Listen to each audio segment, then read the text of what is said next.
My name is Kraig Brown, and I am the Partnerships and Development Manager for Digital Xtra Fund. Although we've slightly rebranded recently, so we now refer to ourselves as just Digital Xtra, although technically on our charity manuals and constitution, we're still Digital Xtra Fund.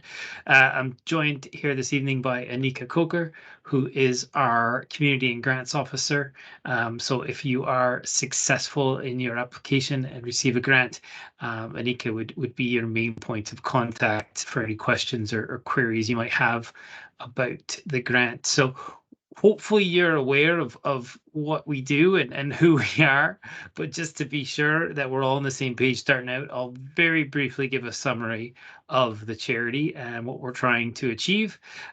We will then go through the application question by question.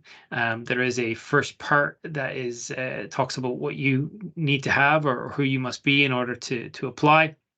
And then there are 11 questions. There is opportunity throughout. If you'd like to ask a question, it'd probably be easier if you could ask at the appropriate time. So if you have a question about a particular question, particular part of the application that we've just discussed, probably best to ask it at that time than to wait until the end. You can pop your hand up or you can put something in the chat. Anika's going to keep an eye on the chat and keep me straight in case I miss it. So, but if we sail past and we haven't addressed your question, please feel free to turn off your mic and let us know. So if you're not aware, Digital Xtra is a Scottish charity. We only operate in Scotland. We support extracurricular tech activities for young people. In particular, we're looking to support activities that teach young people how to understand and create with technology, not simply use it. And I think that's the first and foremost main criteria of what we're looking for in an application. Unfortunately, I mean, there are value in projects that say like esports or AR/VR usage, or certainly there's value in teaching young people how to use the internet and how to use, apps like Word and Excel. However, those types of activities are not covered by the grant. Videography, photography, vlogging, blogging, other examples of projects that are not covered by the grant. Really, for the most part, it's projects that are focused on software. So, coding in Scratch or Python is very common. There's also activities that we've supported around screenless coding. There's several devices, particularly for early years. But really, we want projects that teach skills such as computational thinking, coding, robotics, data, cyber. There is a question, and we'll go through it. We'll get to it. But there's a question around meta skills, and if you're not familiar with meta skills, it's a term used by Skills Development Scotland. Probably it could be also called soft skills, but things like resilience, creativity, communication, leadership, those types of skills. We're also keen to see how young people can build those through these projects. And the other main criteria, as I mentioned, is it needs to be extracurricular. So if you are applying from a school, it can't be for equipment that would be used solely in the classroom environment for core curriculum activities. That being said, obviously, if you are delivering an extracurricular coding club and the kit that you've purchased, for example, is sitting there and you want to use it in the classroom, by no means are we saying that you can't do that. But the main purpose of the grant has to be an extracurricular activity. So I think we'll jump into it from there and walk through the process of applying. So what I'm going to do is I'm going to share my screen. Hopefully you will see it. And again, Anika, keep me right if I'm wrong. But you should see I'm just going to maximize my screen here. There we go. You should see our website basically, which is digitalxtrafund.scot. You should see our slightly new branding there, which we're very excited about. We've got our little cartoon people and our cartoon robot and our new tagline, empowering Scotland's future tech innovators. And as I said, even though we are a Digital Xtra Fund, still we go by Digital Xtra now.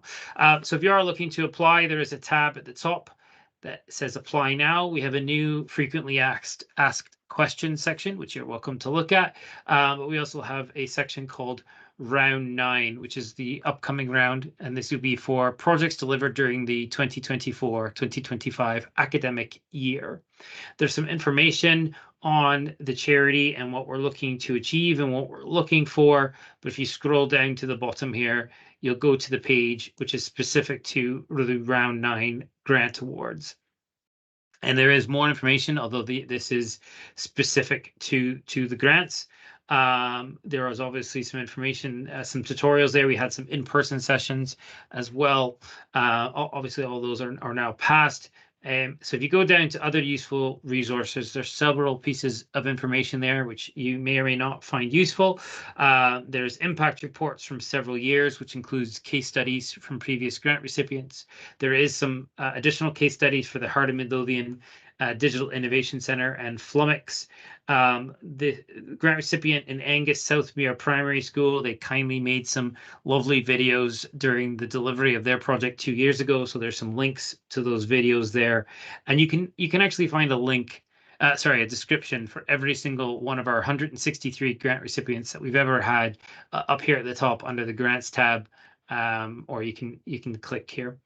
There's also some guides that were written by third parties that were supported by Digital Xtra Fund in the past. There's one about participant-centered planning and one about improving gender balance in coding club. Both of those relate to engaging more girls and young women in tech, which we can chat more about in the application. But then there at the bottom is where you would expect to find it, is the stuff that you need to actually apply. So there is an online application, and if you are in a position to complete that, we would ask you to please first and foremost do that. It just makes things on our end a little bit easier, if I'm honest, in terms of everything is automatically uploaded then versus us having to do it manually. That being said, there is a Word document with the exact same questions for your use, which you could use if you are unable to complete the online application. You can email it to us, or what I think it's more useful for actually is to plan ahead what you want to say in your application. So the online form asks you one question after the other, and each time you click next, it goes to the next page. So you don't, if you just strictly jump straight into the online application, you won't know what questions are coming up. But if you download the offline Word doc and you read it, then you can plan ahead so that you know what you put in one section might fit better in another section or whatnot. And then I would copy and paste into the online application. This also prevents something that actually happened to me recently, where you're completing the document maybe online, and let's say your computer crashes or your battery runs out or whatever, you're not going to lose that information. Now, there is a way while you're filling out the online application to click save and continue later, in which case it would send you a unique link which you could open from any computer and allow you to complete that application at a later date. But if you have not clicked that save and continue later button and something like your computer crashes or your browser gets shut or whatever, unfortunately, you would lose what you've already typed. So that's why I'm suggesting maybe completing the application offline and then copying, pasting it in might be a safer bet. There's also the grant guidelines, which I would highly recommend you read. There is a lot of information in there. I'm not going to lie. Probably you need to get a cuppa and sit down for a good half hour to really digest it. But there is a lot of good information in there that you will find useful as you're completing your application. One of the questions, and again, we'll get to it, is a sample project plan and a sample budget. The sample budget is particularly important for us because we need to know what the grant will purchase, and we would like you to be as specific as possible as that. The sample project plan is also valuable for us, but let me assure you it is equally as helpful to you if you are successful, because you will know exactly what it is you want to deliver, and it will help you address any concerns or issues that might arise. And this particular sample project plan actually was written by Southmere Primary School, which was the one up above who created some YouTube videos. So this is an actual project plan that was written and used by a grant recipient at primary school. They did three different cohorts covering different types of tech. So they didn't necessarily just do a 1 year long club, but yeah, if you check out the project plan, you'll see more details about that. And then there's also a question about evaluations, and again, that is useful for us, but it's also useful for yourself if you were looking to apply for additional funding from other charities or from the council or whatever. You'd have evidence that the project that you delivered was successful. But there's a question about evaluations in the application, and these are this year's evaluations that the current grant recipients need to complete to get their grant payments. They may change slightly next year, not drastically. So if you're wondering what type of information we're looking for, particularly when you're answering the question around evaluations, that you might find them helpful. But as I said, once you've read the guidelines, looked at all that other information, you've downloaded the offline use, or you click on the online one, it will open up in a new page, which looks like this. And I've already completed a mock application, so we don't have to complete it while I'm online with here. So some of the answers are gibberish, I'm going to be honest with you, but it's just to give you an idea of what it looks like, and also I will sort of talk as we're going through it. So the first part is the eligibility check, and this is to just make sure that you're eligible to apply for a grant. So you obviously need to do the name of the main applicant organization. You can apply for anywhere from £500 to £5,000. If your project is for more than £5,000, you can apply, but you can only apply for up to a maximum of £5,000. And you need to let us know where the additional funding will come from, and it needs to be confirmed before we are able to move forward with the grant. It doesn't have to be now, it could be in September or whatever, but we can't move forward with the grant until any outstanding funding is confirmed. You need to be a UK registered company or charity, chartered body, local authority, school, college, or university, which is authorized to enter into a legal agreement. So unfortunately, we cannot support sole traders.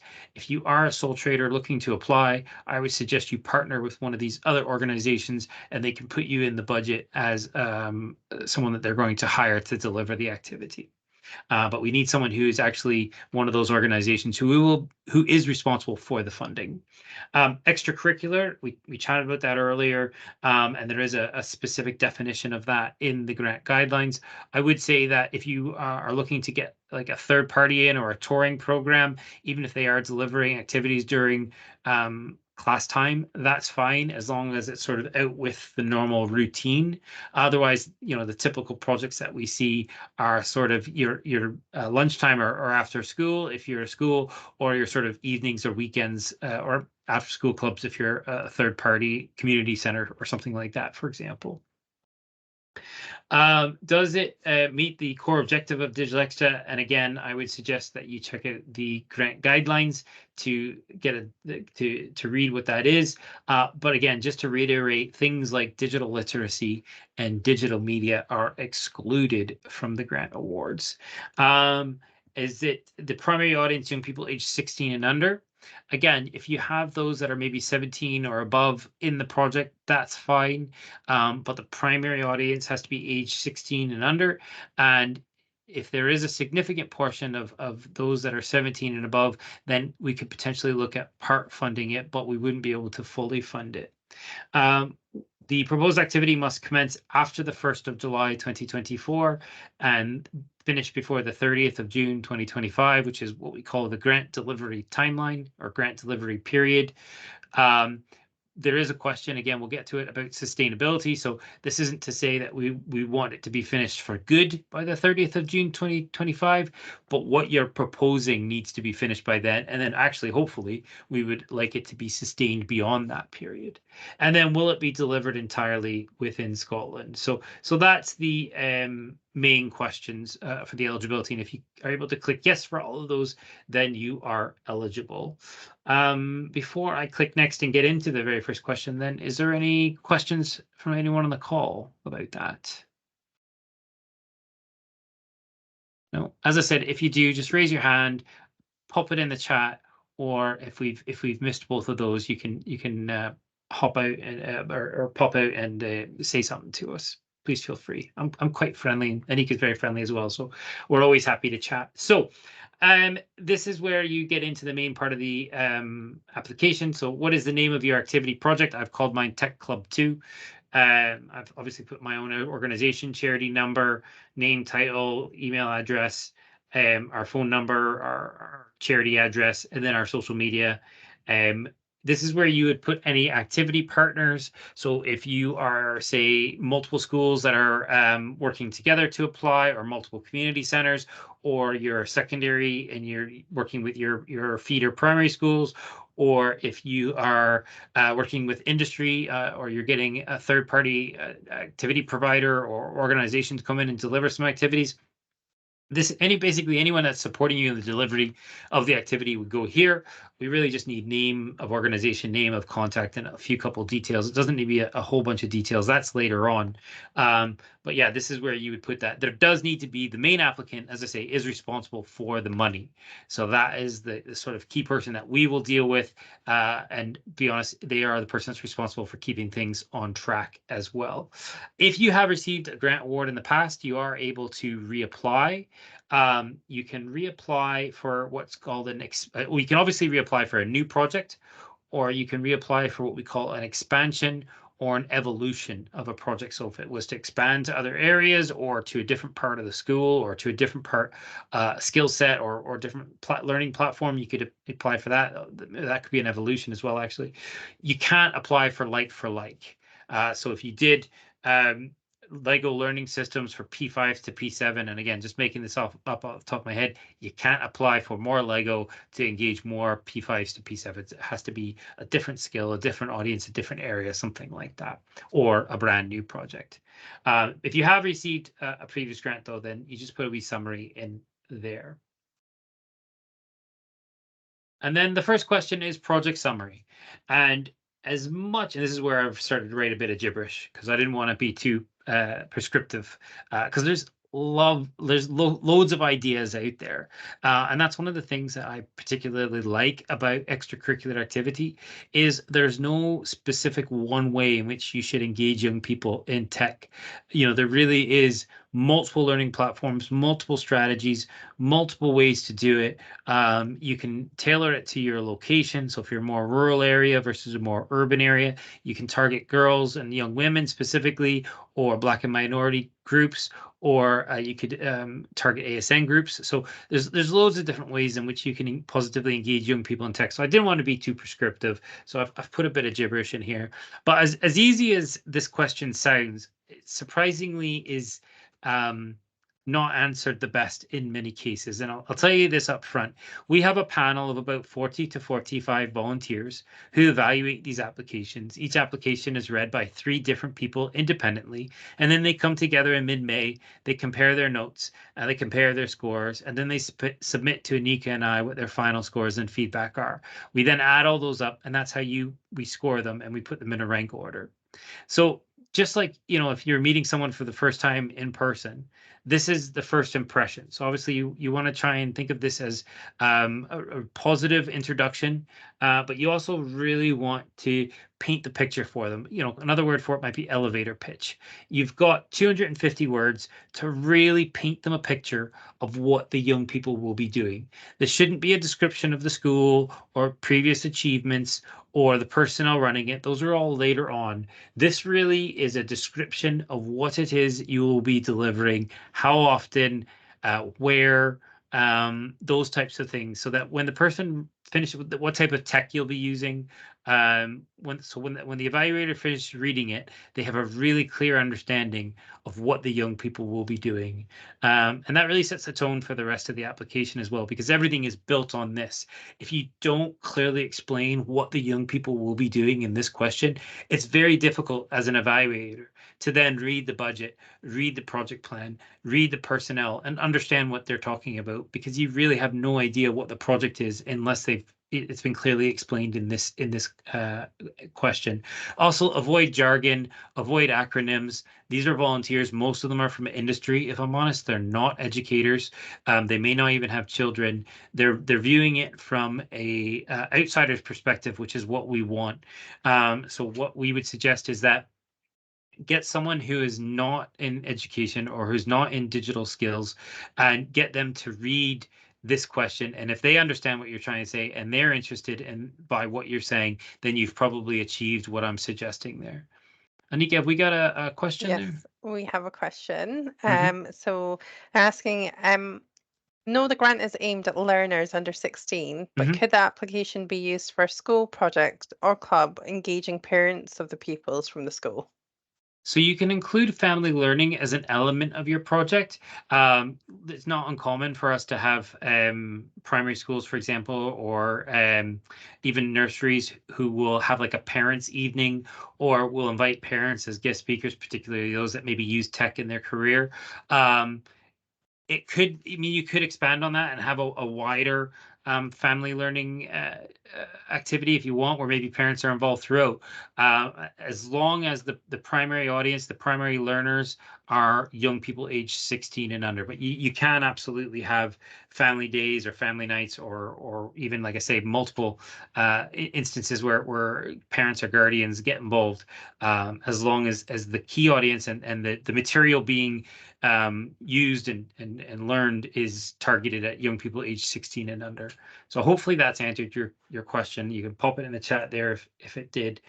Um, It did. They're saying Brilliant. thank you. Cool. Good. Good. Yeah, we've had projects like that in the past. A parents' evening is actually quite a common element, or getting parents in to chat about tech in their, maybe their job or their career. So that's why I use those as examples. So once you finish that, you'll go to next.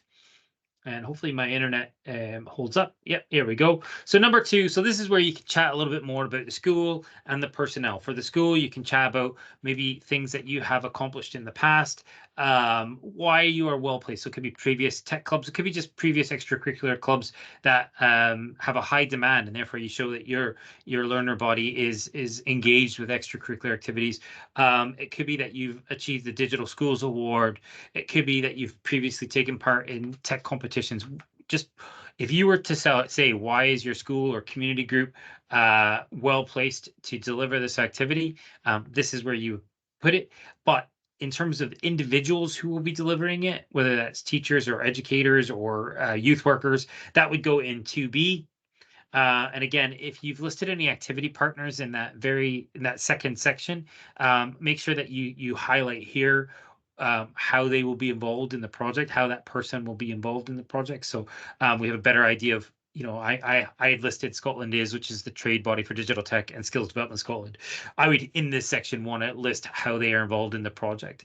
I appreciate it's only 150 words, so it doesn't have to be paragraph form as well. Certainly for this question, especially, I think point form is really good. Claire, I do see your question just popped up there. And thank you very much for that question, because that is a fantastic question. Can learners be listed as personnel in the delivery of the project? Absolutely. In fact, I want to highlight there's a project, I think it's only in Scotland, but it's definitely in Scotland, called Young STEM Learners. It's ran by CERC, where if you're going to have learners involved in the delivery of the project, they can actually be get some. I think there's two levels. I think there's formal and informal. But if they do the formal Young STEM Leader Award, they can actually get credit accreditation for being involved. Otherwise, even if they do the informal element, there is some. Obviously some great opportunities to learn some of those meta skills that we talked about earlier. So definitely, you don't have to use the Young STEM Leader program. It is a good program, and I would definitely at least check it out. But even if you don't use that, a lot of schools have like digital leaders or whatever you want to call them, who help deliver the project. It could be some of the older years maybe help deliver it to the younger years, or some of the more confident young people maybe delivering it to maybe those are a little less confident. So yeah, that would be recommend. And I saw you put a comment up there, which I didn't. Fab, we were hoping for students to lead with assistance from the teaching staff. Absolutely brilliant. Yeah, common model, and one that I think is really successful. Another benefit of that model is that if one particular teacher is leading on it, or one particular youth worker is leading on it, and they get particularly busy or move on, or we just obviously had the pandemic, if they get unwell, then it doesn't all fall apart, because some of those students can step up. On that note, you don't have to say list people who are necessarily only directly involved as well. If you have a strong head teacher or deputy head who's leading on it, or head of communities, if you're a community group, it's great to see senior leadership members supporting these clubs as well, even if they're not directly engaging with young people. So if you feel it's appropriate to put them there, you can as well. So I'll go with the next button. And there's that save and sorry, I'll just scroll down there. Oop. There's that save and continue button I was talking about earlier. You see it's got a little cloud there because it saves it to the cloud. If you click on that, it won't it'll save exactly what you've done. And so you can go back to it later. It'll send you a URL. The URL is valid for 30 days, which applications are due in 2 weeks. So hopefully that is plenty of time. So this is, apologies for the fast scrolling, but so this is the project plan, and I'm not going to lie, this is probably one of the more difficult questions. It has the project start date and it has a project completion date. And then it breaks it down month by month. Again, I refer to schools a lot, and apologies for those of you on the call that maybe are not a school, but about 3/4 of our applicants and roughly about the same for grant awards are to schools. So I do tend to refer to schools a little bit more. Apologies if you're not a school though, but it still is relevant. But if you're not a school, you might not be working on the project in July. Yeah, no, I hear that. So you can just put a wee NA there or whatever, any time. And then August, like you get back. So let's say that's what I've put here. I've used very generic deliverable and activities. Ideally, you would use something a little bit more specific. And again, if you go into the sample project plan on our website, you will see what I mean. But the general idea of the deliverables or activities that we're trying to understand here are planning, procurement, training, delivery, including industry engagement and evaluations. And basically for delivery in particular, anytime you have a touch point with the learners, I think you should put a milestone in here. So if you're meeting weekly, you should have a weekly milestone in there. So, I get it can get quite long, but it's actually not that difficult because, for example, if you're running the same cohort, when I say cohort, if you're running like say 8 weeks of activities, and those 8 weeks, those activities are the same every time. Let's say you want to run one after October, run one after January, and run one after Easter, and that's a very common model. You can copy and paste those, so it tends to be a bit quicker. But what I would recommend is you sit down with the school calendar, because obviously you don't want to schedule something for the holidays, or you schedule something, even if you're not a school, sit down with school calendar, because that will obviously hugely impact when young people are available. And just go through it and set out the dates and then just plug them in here. So as you can see, that exact model, which is what I just said, I've got week 1, cohort 1, I've got an 8-week cohort. I've got, intro, building, loops, conditions, and then I've got industry engagement, which would be a speaker from industry. And then I've got some 3 weeks of where they choose a project and they build it. And you could have that themed, a common theme, especially in primary schools, is the UN Sustainable Development Goals. So what type of tech might be useful in society to help achieve some of those UN Sustainable Development Goals? Most primary schools in Scotland, all primary schools in Scotland actually should have microbits now. They have a whole program around that called Do Your Bit. So, you might be getting involved with Do Your Bit. It might be that you are using a different learning platform, but it's the same ideas. And then, as I said, evaluations are a key thing. You want to make sure that you're getting feedback from the young people. You could do that on a weekly basis. You could do it at the end of each cohort. However you want to do it, as long as you're aware of the type and of information and the questions that we're going to be asking. I would highly recommend that you try and gather that information as you go along versus trying to wait until the end.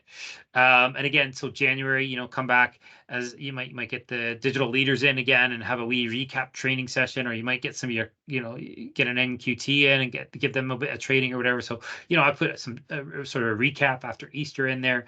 The grants, hopefully you've read this. It's in the guidelines, but the grants are paid out over 3 payments. You get 60% upfront, 30% after you submit your midpoint evaluation, which is due before the Christmas holidays, and 10% at the end when you put in your final evaluation. So it might be that in order to manage your cash flow, you're not purchasing some items until you get that second payment in January or late December. So, I put procurement in there.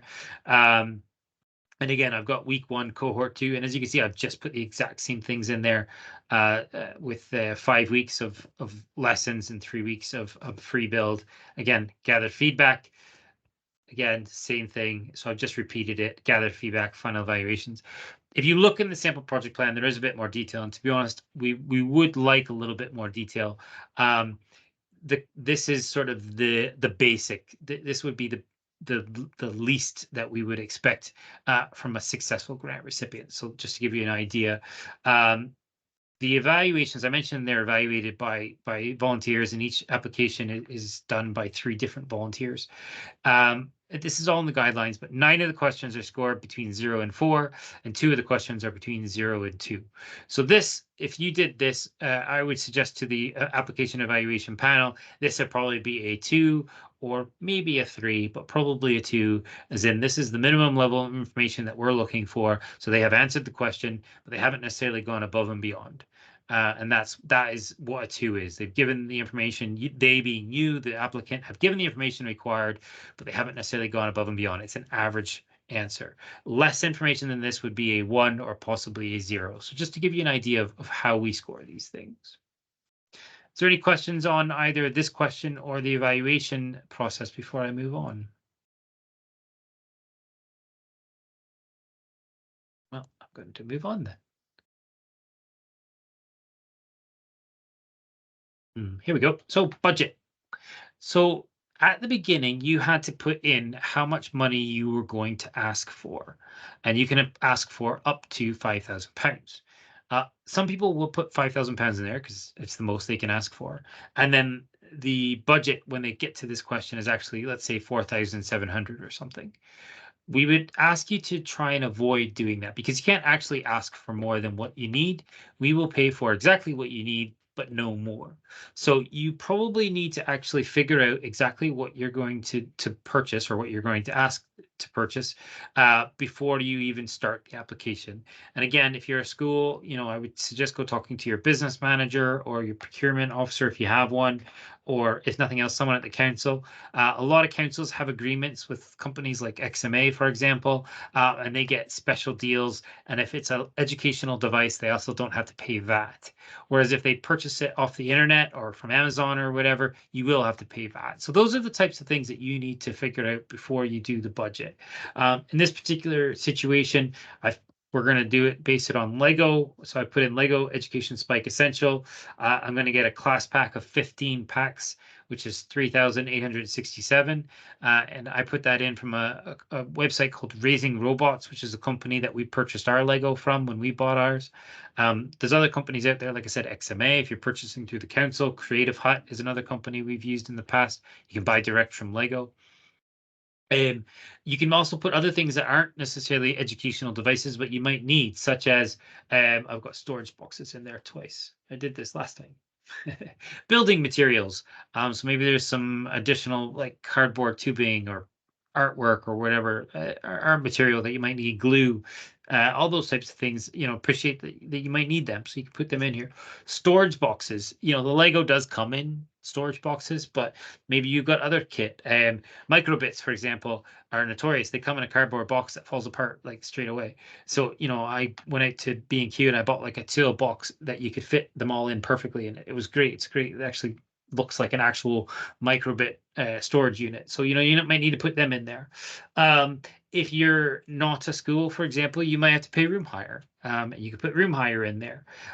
Is there training on the devices that you are purchasing? A lot of companies, if you purchase from them, they will do free online training.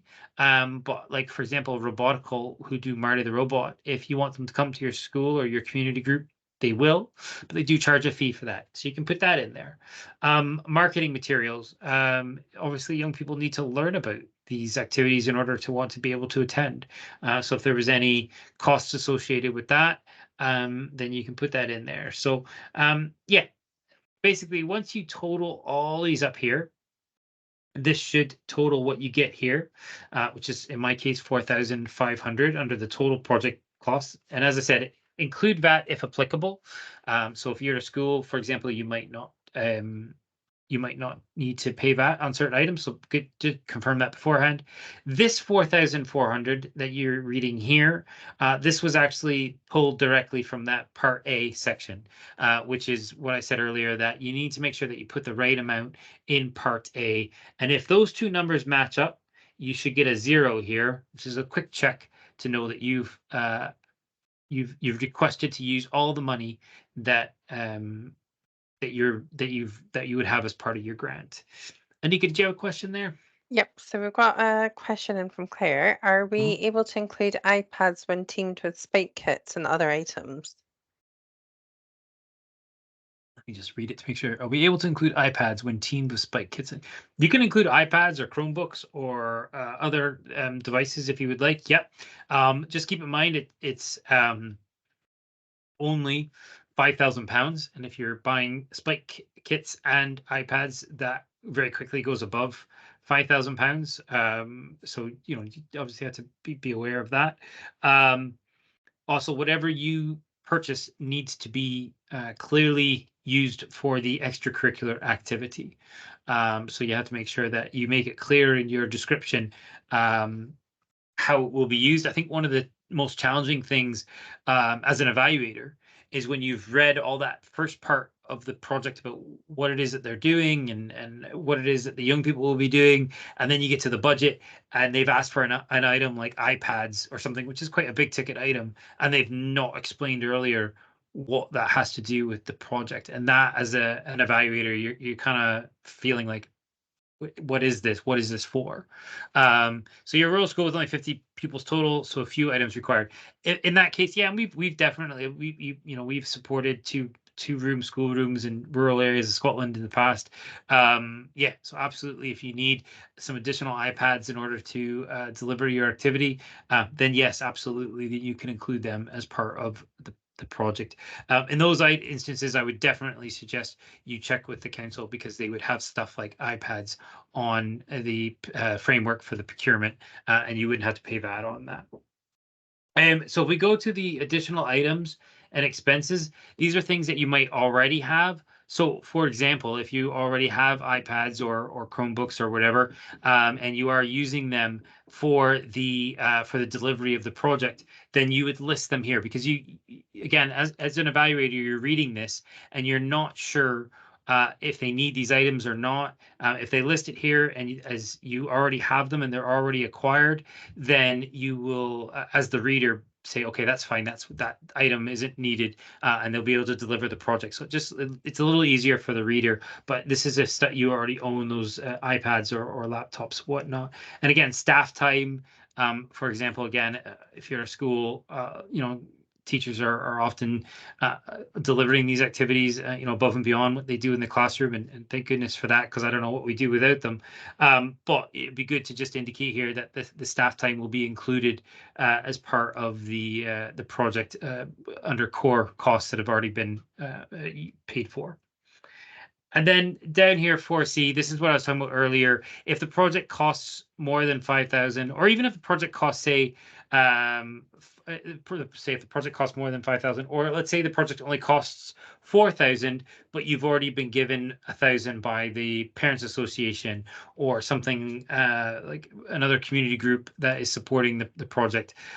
This is where you could put that. Let's say you've already had laptops or whatnot donated, and you can put that here under additional funding or in-kind support. Again, this is just as we, the evaluator, are reading it to ensure that you have everything that you need. The first part is what the grant's going to pay for. The second part is what you already own. And the third part is where is items you might get from other organizations. Items are funding. So any questions about that? Cool. I will skip forward then. After that, it gets a little bit easier, if I'm honest with you. So that's the good news. So number 5 is the core objective, which for Digital Xtra is inspire young people to learn digital technology skills through high quality, exciting extracurricular activities, thus expanding Scotland's future talent pipeline. So really what we're looking to hear here is how is your proposed initiative going to achieve that? Now it's easy enough, and people do this. But again, looking back at that scoring, it would be easy enough to just say it's an exciting activity, and young people are going to want to attend, and while they're going to learn valuable coding skills. That's probably, if I'm honest, a 2, maybe even a 1. We're looking for a little bit more here. Particularly, we're wanting to know how young people will be inspired to attend. Why will they choose to attend? What is it about the activity that will encourage them to come? And then also, yeah, a little bit more detail as to what are some of the skills maybe that they will be learning. You could provide a little bit maybe more detail on the activities themselves if you maybe didn't have enough space in that first question. Um, Expanding Scotland's future talent pipeline. If you're going to have industry engagement, there is a question later on about industry engagement, but you could highlight maybe some of the conversations that you had here, or if you're relating it to a theme, or relating, you mentioned you're a rural school. If you're going to use local examples around agri-tech or something like that, this would be the place where you could really try and sort of follow up with some interesting bits that will engage not only the learners and the participants, but the evaluators reading it as well. There's not necessarily a right or a wrong question for this. It is one of the more open-ended questions. So I don't, it's hard for me to be too prescriptive, but I will say like I said, if you build it, they will come strategy is probably a 1 or at most a 2 in terms of the evaluation. You really want to give more detail as to why young people will be inspired to come. And then this is the targets and outcomes. So I mentioned earlier, there's 9 questions that are scored out of 4 and 2 questions measured out of 2 or scored out of 2. The budget is scored out of 2 because it's either right or wrong. And obviously check your maths as well. You'd be surprised how often that doesn't happen. So, but that's scored out of 2 because it's more black and white.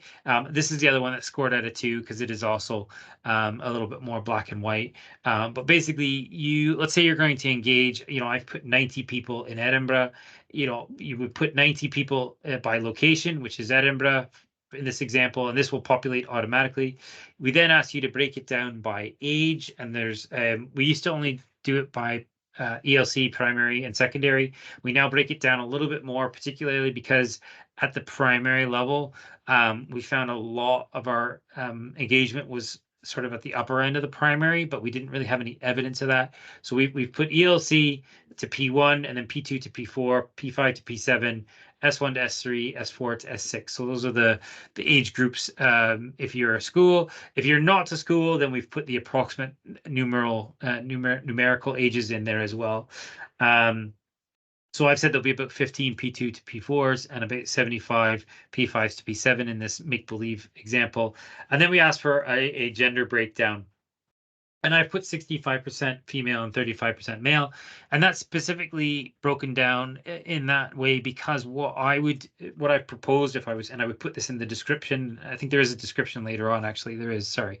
But what I'm suggesting is that of the 3 cohorts that we are delivering, one of them will be an all-girls cohort, and that's why we have a higher female percentage. A lot of schools in particular put 50-50, and again, I understand why that is. But one of our key audiences, and we'll get to that, is groups underrepresented in tech. So, but this is very much, again, put the numbers in, make sure they add up. They should all, certainly the location and the age should be the same because it's 90. You're just breaking it down differently, and then gender is a percentage.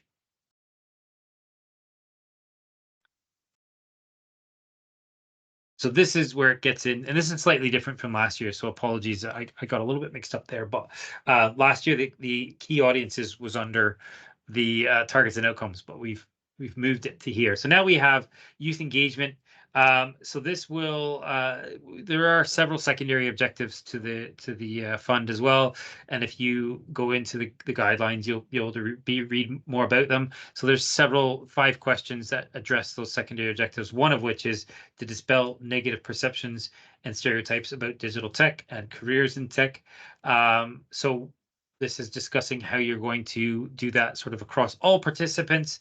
And then the second part of this question is if you're going to be specifically targeting one of our 3 main key audiences, which are areas of high deprivation, rural areas, or remote rural small towns. And there's a little map in the guidelines, which you can click on, which will show you what those are. It's from Scottish Government.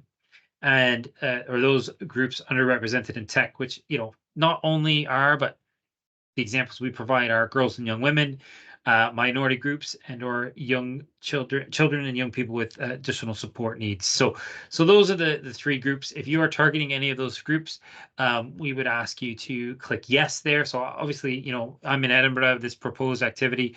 So I've clicked no for rural, but I've clicked yes for high deprivation and yes for groups underrepresented in tech.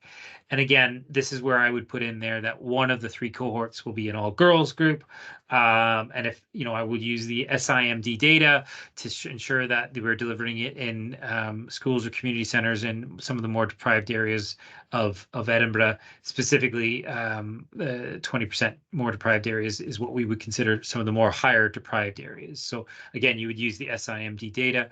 I appreciate you used to use free school meals, which isn't as easy to do anymore. At least the data I find online isn't as clear now that there's free school meals up to P5.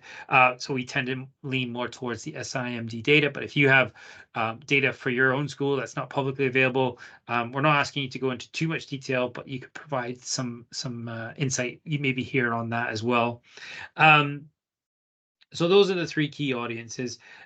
This particular question, if you look at that 0 to 4 scale that I keep referring to, if you answer 7A well, but let's say you're not engaging an area of high deprivation, a rural area, or a group underrepresented in tech, that's fine.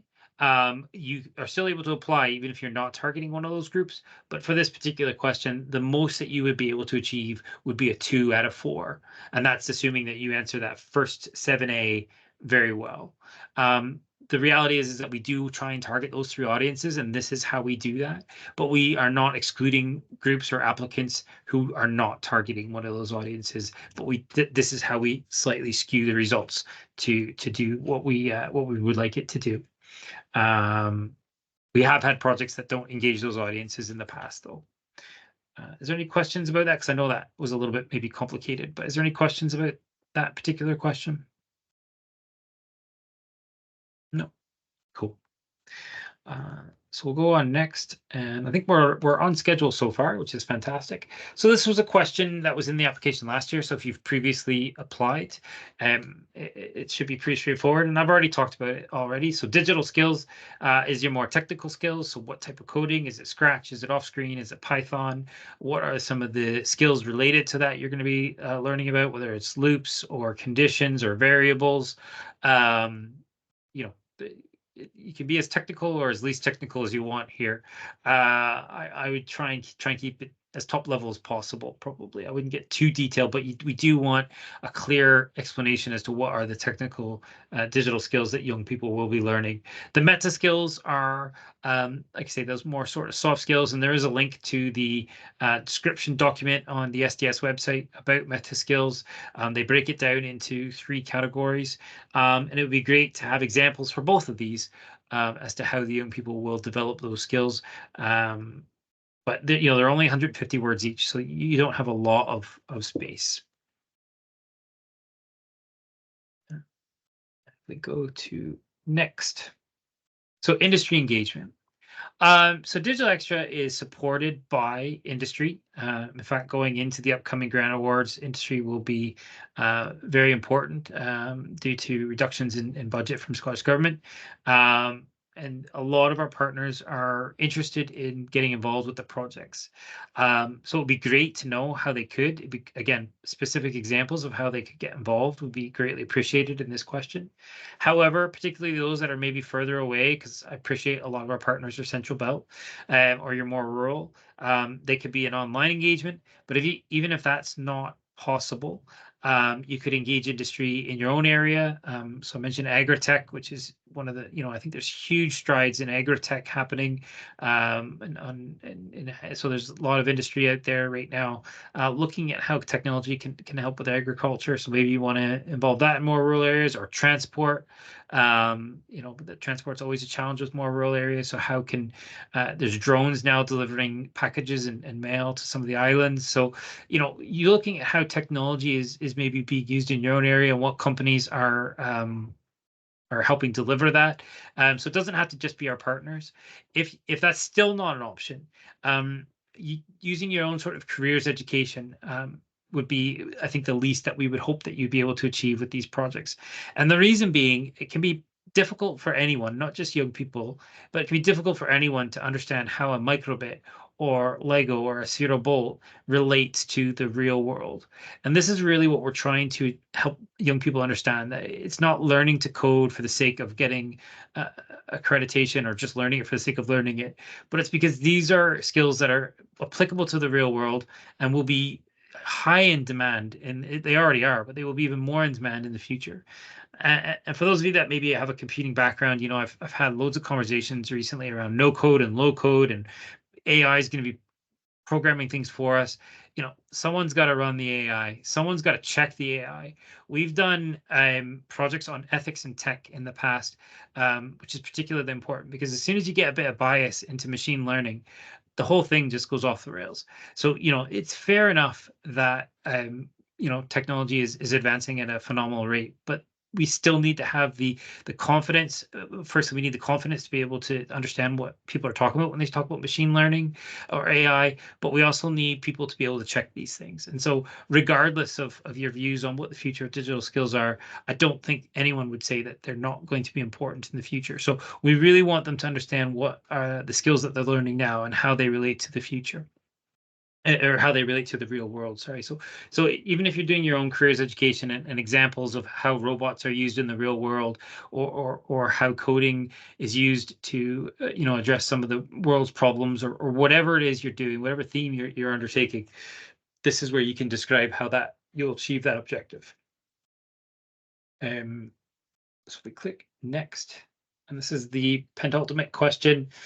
So question number 10. What is this? So this used to be just a plain evaluation. How are you going to evaluate your success? And we had some feedback that people wanted to include some KPIs. So we have actually broken this into 2 questions.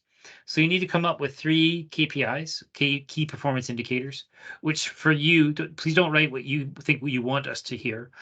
This is what you will use to measure your success. Some of them might be, like I say, black and white. We're going to have 100% attendance across all 3 cohorts or whatever. Some of them might be a little less technical, and that's absolutely fine. But you have to be able to, in some way, measure it, and it could even just be feedback from the pupils. Now we do have a question there about number 9, so I'm going to jump back. Is it okay to answer this question 9 as a hypothetical? Who we hope to approach and build relationships, or do we need to already have those links? You certainly don't have to have those links already. And if you aren't comfortable being specific, as in, I want to work with company A, B, or C, like I said, you could talk more about, like, we want to explore how technology is used in this area, whether that be agriculture or transport or addressing social the UN's Sustainable Development Goals. And you could highlight some of the companies that are doing that in Scotland, and it'd be great to work with them. That's how I would maybe answer that question. I think what's key is, one, it shows that you've looked into it and you've thought about it, which again, as an evaluator, is what you're looking for. And if you are successful, it then gives you some ideas to build on. But I think what's key is that you then continue and you actually do try and build on it. So that, and again, Anika and I are here. We're not just managing the money. Part of our job is to support you, certainly in that first year of delivery. So if you have a particular idea but you're not sure who to speak to about that, please come and talk to us, and we can see what we can do to support you in that goal. So hopefully that answered your question. In terms of back to evaluation, so you got your 3 KPIs, and then you have, the question that's been in the application since the beginning, which is, how are you going to evaluate that? And again, you can build that around the evaluations that we are requiring. I mentioned earlier that there's a midpoint evaluation. It's due before the Christmas break. Once that's submitted, we would read it. If we have any clarifications, we'll get those from you. But assuming it goes well and it's not an issue, that's when we would look to make that second payment of 30%. And then the final evaluation, which is a little bit more in depth, is due by the end of June 2025, and that is so just before the summer break. And that is when we would receive that, we would make the final payment of 10%. So there is going to be some cash flow in there that you're going to need to manage as well, and make sure that you're not going to be using items before you purchase them. And what I mean is, if you're not purchasing some items until January due to that cash flow, obviously don't include them in your plan for the autumn. Some are able to purchase all of the kit that they require up front, and then they use the grant to basically pay back. They use PEF funding, or they might get it sort of a bit of they might borrow money from their parents' association or something like that. Those are some of the examples that people have used in the past. Some people also build on their grant by applying for like the Tesco Blue Chip or the Asda Green Chip, to try and get additional funding to top up the grant and stuff like that. I know you can't count on that, but that's something that some of the other projects have done as well. And then the last question, actually, so that leads well into the last question, is sustainability. I appreciate that if you are purchasing the kit, it's going to be, for the most part, sustainable. But obviously, you might need to upgrade some of the kit, or if it gets broken or lost or whatever, you might need to replace it. There might be some additional training, or again, you might want to expand or evolve it. But in the very least, we would like to see it delivered year on year, at least the same. But if you can build on it, then that's great as well. This again goes back to that question at the beginning around young people getting involved in the project. If your digital leaders are all P7s, and again, I know I use primary schools a lot as an example, but if they're all P7s and they move on, you've lost all your digital leaders. So in terms of sustainability, try and make sure that some of your digital leaders are P6s, and then when they become the P7s, they can help the new P6s become sort of almost junior digital leaders, or whatever you want to call them. And so you have that sustainable cycle. So those are some of the questions. And again, I don't want to go too much into it, but I read the guidelines because there are some additional tips and tricks that, 163 projects, 7 years we've been doing this. We've picked them up along the way based on other schools and other groups delivering their projects. Sometimes, we've learned it the hard way. So read the guidelines, and there might be some ideas in there. So I think we've got another question there. Can you change the cohorts throughout the year? If I have an ASN group for a block, then a girl's gender, yes, absolutely. So I'm going to answer that in two ways. One, yes, to answer your question short, yes, you can go all girls one, co-ed another, and then an ASN group for the third, or whatever. Another model might be you get the digital leaders in from, say, September, and they do a little bit of training, but it's not, say, a full 8-week course, but it's just to get them comfortable and confident with the equipment. And then they help you deliver, say, from October, and then you do, as I say, 2 cohorts after Christmas. I think one of the challenges that a lot of applicants try and do is they try and fit as much as they can into 1 year, and often, even if they are successful, they find that there's a lot to be done before you can even start engaging groups in digital tech. Procurement, training, all that stuff. Procurement inevitably always takes longer than people expect. So, don't try and pack too much. People used to always try and put four cohorts into a year, for example, start one basically as soon as you get back. Unless you have an existing coding club, I would actually discourage that, because to get a coding club or a tech club up from scratch takes a lot of extra time. And then the other part that I'm going to answer that question with, can you change cohorts? In fact, let me just truncate it after can you change? Yes. Please understand that we're not going to hold this application over your head and say, you said you were going to do this and you're not, and therefore we're not going to give you your money. That's not how this works. This is an opportunity for you as a school or community organization to start up or scale up a tech club for young people. And just like a business that starts up or scale ups, sometimes you got to pivot. And we as an organization appreciate that. Heck, during COVID, we had to pivot a lot, and we learned about that. What we'd ask is that if you do need to pivot, or if something does go a little bit wrong, get in touch with us before the midpoint evaluation. Explain to us what's happening, or why something is maybe not going as you had hoped. We might be able to help. But if we can't, then in the very least, we'll be aware of the situation and not be caught offhand. The worst is when people ghost us and we then finally manage to get a hold of them in, say, February, when we've not received the midpoint evaluation, and it turns out the project's gone off the rails. It doesn't happen very often. In fact, it's only happened a few times in 7 years, but that's the worst please communicate to us, and we appreciate that things need to change, things need to pivot, and things can happen, and we would rather work with you on that than be stressed about it. So hopefully that answers that question and a little bit more. I think the next one is just basically some paperwork, about the newsletter, or some stuff around marketing. One of our partners, CGI, for example, they like to do press calls with some of the grant recipients. So Anika and I are going to a primary school in Glasgow on Friday. They did one in a primary school in the Western Isles. No, they did it with the Western Isles Council a few months ago. So some of our partners like to get more involved from the marketing side. Like I said, some like to get more involved from the volunteering side. But all we ask is that you work with us, so that, because obviously without their support, there wouldn't be any grant awards. So I think that's everything, and we are more or less on schedule. We do technically have 10 minutes left. So I'd like to just open it up to any questions that anyone may have had but was holding back, or if anyone has been a previous grant recipient. Sometimes we like to invite previous grant recipients. We haven't done that here tonight, but if anyone was a previous grant recipient and you want to make a comment or something like that, please feel free to jump on and let us know.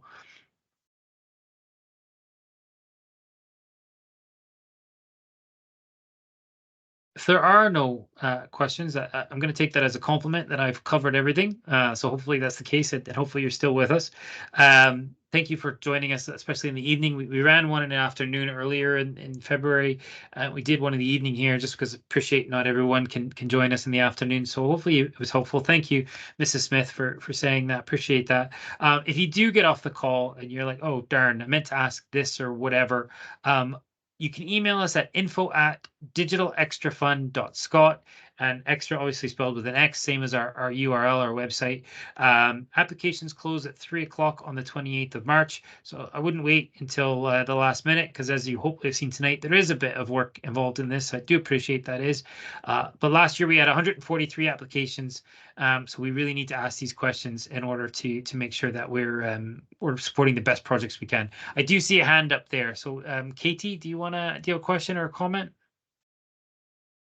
Yeah, I just wanted to ask, under the heading of tech, would environmental control come under that? I'm not sure I 100% understand the question. So if you were using tech to address environmental challenges facing the planet, for example, that is something that would be involved. Is that what you mean? No, it's more a case of, so we're an ASN school, Mm-hmm. and it would be teaching children a form of independence where through their communication devices they would be able to open doors, use Alexa, Yeah. do chores around the house, that type of thing. Right. Would I'm that? really sorry, but unfortunately that would not be eligible for a grant. It really needs, I appreciate that is a very important thing, and it does give independence and freedom to these young people, but that's not what we as a charity, unfortunately, we're set up to support. It really does need to be more about the creation of new software or new tech through coding or robotics or something like that. So I do apologize, but unfortunately that would not be something that would be applicable. No, that's fine. Lovely, thank you. Great. Like I said, if you have any other questions, and Anika's popped the email in the chat there, feel free to reach out to either of us. Otherwise, we look forward to reading your applications, and good luck to you all.